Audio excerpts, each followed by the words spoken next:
Hey dads, welcome to Father Friend, a podcast for dads who want to lean in, lead well, and love big.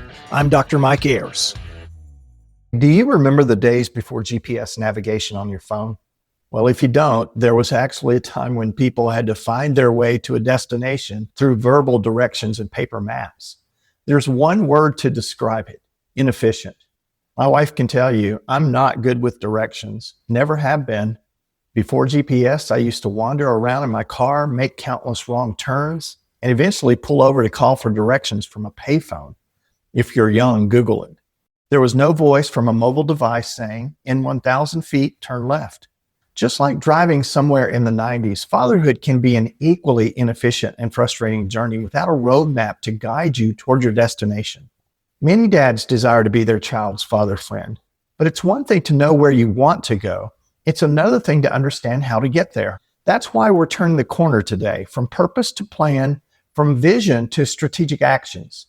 Last week, we tackled why we fight, talking about the cultural challenges facing our kids and how we have to step up and step in with courage to battle for our kids' hearts, minds, and futures. We need to remember why we fight, because if we don't, we drift and we lose our will. The threats out there are real. The stakes are high. And our kids are counting on us to be men who don't back down. But here's the thing. A big purpose without a strategic plan is a big flop. Courage without clarity leads to chaos. Passion without a plan leads to frustration. And good intentions without a roadmap, they lead to missed opportunities and regret. Can you imagine a courageous army without a plan? Or a fired up football team without a game strategy? We have to be thinking dads, strategic dads, not just emotional or brave, but intentional and equipped. That's what this episode is about, how we fight. Over the past 10 years, I've developed what I call the father-friend model, an approach to intentional fathering that I've taught at dozens of parenting workshops and men's retreats. It's a model founded upon the wisdom of Scripture, informed by research on child development, shaped by years of pastoral ministry with families, and tested in the trenches of my own fatherhood. Not perfect advice from a perfect dad, but honest insights from the journey and a framework to help make sense of it all. Today, I'm walking you through the model, the developmental roadmap that takes you from your child's birth all the way through adulthood, from crib through college. This isn't theory. Research backs up what we intuitively know. The quality of your relationship with your child today shapes who they become tomorrow. That's where this model comes in. Now, what would be really helpful is to go to the Father Friend website at fatherfriend.net and view the graph and the information that goes along with what we're talking about today, so you can see it while you hear it. But before we jump into the 4 phases of fatherhood as described in the model and what they mean practically, I want to walk you through 7 core insights to help you understand how this model works. Now, this is a large overview, so lots of information in this episode, but you can go and read more at fatherfriend.net. Number 1, the first core insight. This model spans roughly 21 years of fatherhood. Now, don't let that intimidate you. It sounds like a long journey, but it moves fast. In fact, many child developmental experts suggest you only have about a 10-year window to make your most lasting impact. I remember the busiest seasons with our kids, growing weary and feeling like we'd never get through those years, each day doing the hard work of parenting. Then suddenly they were 10, then 15, then moving out. Those 21 years felt like both forever and an instant.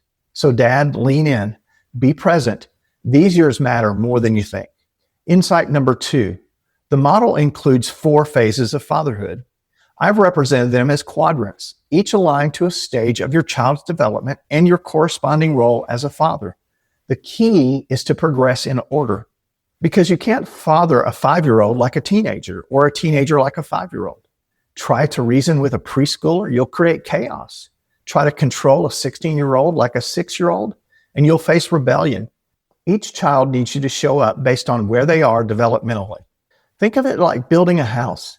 Foundation first, then wiring, then decorating. It's the same with fatherhood, doing the right work at the right time.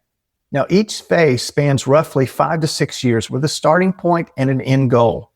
The father's job is to guide a child from the developmental baseline at the beginning of the phase to the growth milestone at the end of it.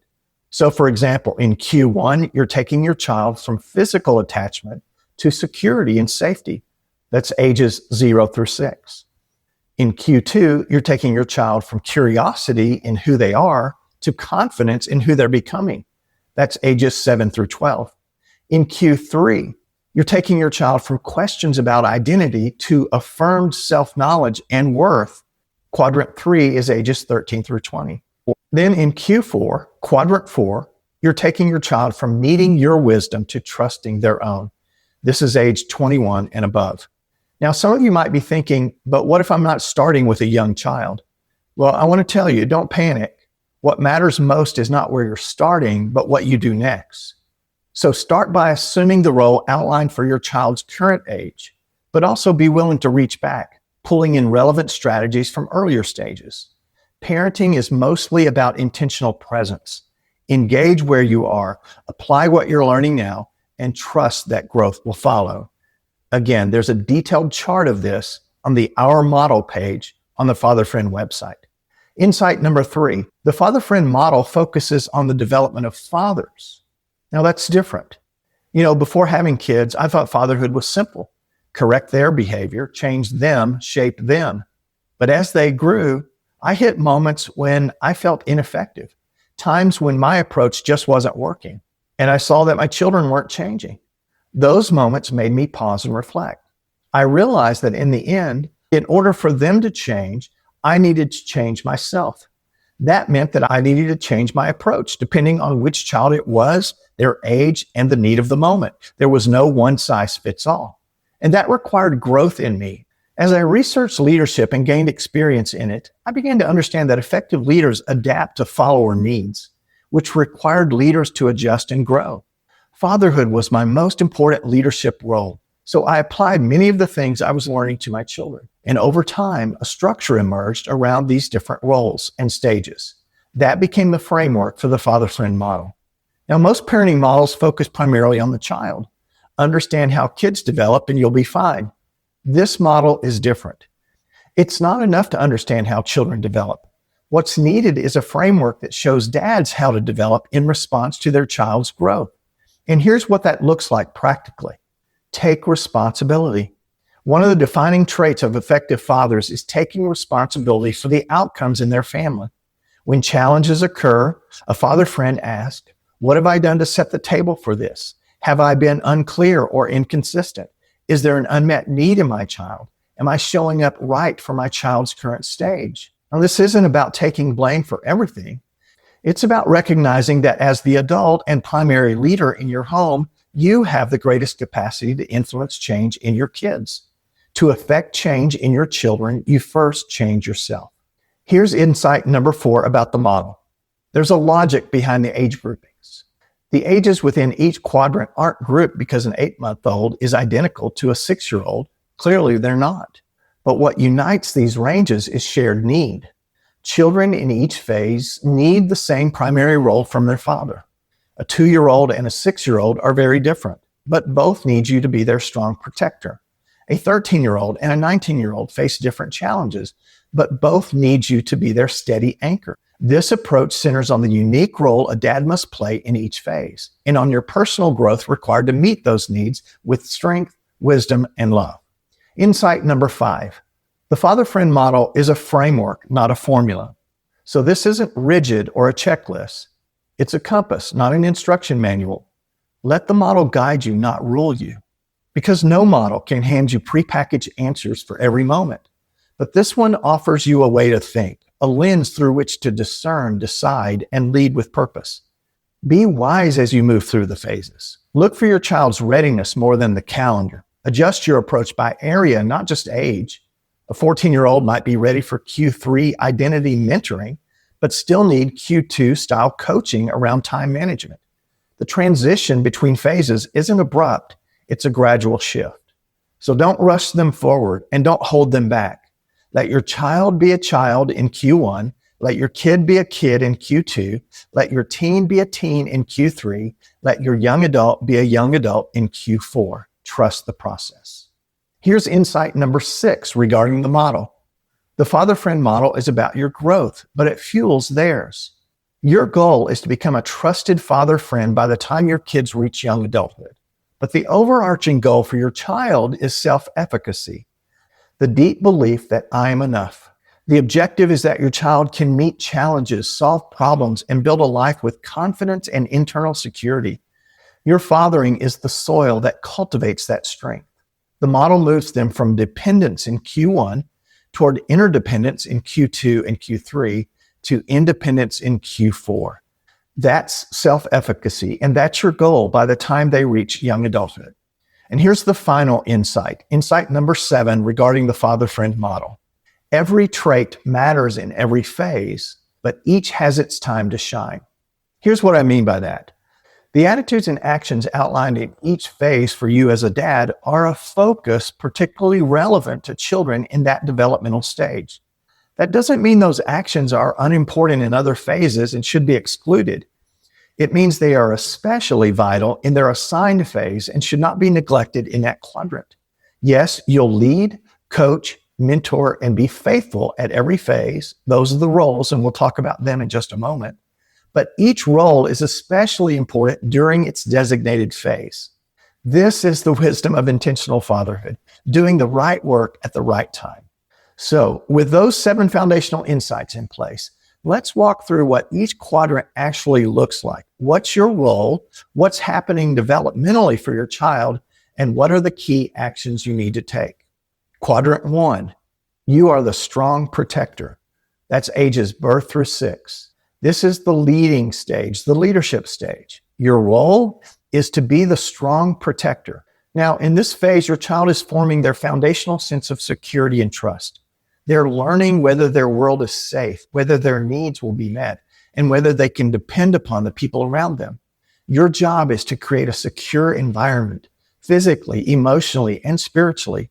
You're meeting needs, you're establishing routines, you're showing up consistently, you're providing stability. You're the one who steps in when they're scared. You're the voice of calm when things get chaotic. You're the arms they run to when they're hurt. You're building attachment through physical presence, affection, and reliability. I remember in the early years with my children, tucking them in every night, saying things like, Ryan, you're my boy. I'm your daddy forever and ever. Or, you're my little princess to my daughter, Kaylee. You're mine forever, I would say. Simple words repeated hundreds of times. Those weren't accidental on my part. They were purposeful. Those consistent moments of presence became the bedrock of security they built their lives on as they attached to me as their loving and strong caregiver. In this phase, you're also setting the earliest boundaries, bedtime routines, manners, kindness, sharing. These aren't small things. They're foundational habits that shape character. And here's the critical piece. You're forming their first understanding of God. In this stage, kids learn about God primarily through you. You're their first picture of what a loving, strong, protective Father in heaven looks like. So don't underestimate this stage just because they're small. The neural pathways being formed set the trajectory for everything that comes next. Bottom line, Q1 fathering is laying the foundation for the rest of your child's life. In these early years, patterns are being formed and precedents are being set. These first years aren't just about feeding schedules, bedtime routines, and diaper changes. When you show up with strength and intentionality, you lay the groundwork for stability later and spare both yourself and your kids major struggles down the road. That's because Q1 leadership is uniquely foundational because it empowers every other phase of fatherhood. The foundation you establish in this phase determines whether they'll trust your coaching, seek your mentoring, and value your friendship as they grow older. It shapes the internal framework for who dad is in their mind and what his voice means, a deep understanding that becomes both the fuel for your influence and the source of their security in every phase. Dads, you can do a lot after becoming your child's leader. You should do nothing before. Every young child desperately needs someone loving to lead them, and as their father, they're wired to follow you. That doesn't mean they'll always comply. Tantrums and testing boundaries are normal. But what they're really doing when they test those boundaries is asking, is there someone strong, consistent, and loving enough to lead me? That's quadrant 1, the strong protector phase, the leadership phase. Here's quadrant 2, the confidence builder phase. ages 7 to 12. This is your coaching stage. Your role is to be the confidence builder. Now, if you could freeze time at any stage in fatherhood, this would be the one most dads would choose. Your kids still think you hung the moon. They want to be with you. They're asking questions, not rolling their eyes. When you speak, they lean in instead of tune out. It's the season when your child begins to stretch out, curious, capable, and increasingly aware of the world beyond your home. And if you're intentional during these years, really intentional, you can shape their confidence and character in ways that will anchor them for life. Your child is expanding their world in this phase. They're in school. They're forming friendships outside the family. They're trying new things. They're succeeding and failing. And they're watching closely to see how you respond to both. They're asking themselves, am I capable? Am I competent? Can I do hard things? Your job is to help them answer with a resounding yes. You're teaching them new skills, how to ride a bike, how to solve problems, how to handle disappointment, how to be a good friend. You're not doing it for them. You're showing them how to do it, then stepping back and letting them try. This is also the stage where you start calling out their unique gifts and abilities. You're noticing what makes them come alive. You're noticing how God has made them. You're encouraging them to explore their interests. You're helping them discover who God made them to be. For example, my son Brandon was naturally good with money. He'd save his birthday cash and allowance, only spending it carefully. At 10 years old, he hung a sign on his bedroom door, massages and free advice, $1. So we'd go into his room, have him massage our neck, ask for some advice, and then pay $1. It was hilarious and revealing. We noticed that entrepreneurial gift and encouraged it even back then. Now today at 27, he owns 2 homes. My oldest son, Ryan, was always a math whiz who works as an accounts manager now. Kaylee, my daughter, was always kind, empathetic, and always sought to meet people's needs. She's now a doctor of physical therapy. We saw these capabilities early and celebrated how God uniquely made each one of our children. Not because we had it all figured out, but because we were paying attention. And that support tells them something powerful. You are enough. You're capable. Bottom line, in Q2, you're building their confidence, not just saying, I love you, but saying, I believe in you. And there's a difference. Love says you're valuable. Belief says you're capable. Both are critically important. You're believing in them in Q2 so that they will believe in themselves for the rest of their lives. Quadrant 3, you're the steady anchor, ages 13 to 20. The teenage years. This is the mentoring stage. Your role is to be the steady anchor. What's happening in this phase? Well, everything. Hormones, identity formation, peer pressure, social media, dating, driving, college decisions, vocational direction, spiritual questions and doubts. They're becoming adults, and the process is often messy. They're asking, who am I? Where do I fit? What do I believe? What am I going to do with my life? And here's the tension. They desperately need you, but they need you differently. They need you to be the steady anchor in a storm while simultaneously giving them more freedom to make their own choices. This is the stage where a lot of dads either pull away because they don't know how to connect, or they clamp down because they're terrified of losing control. Both are mistakes. Your job is to be the steady, consistent presence they can count on, even when they're pushing you away. You're the anchor that holds firm when the waves are crashing. You're not reactive. You're not emotionally unstable. You're solid. You're secure. You're still setting boundaries, but now you're empowering them to set boundaries for themselves. You're giving them autonomy while still holding them accountable. You're asking questions that help them think critically about their choices.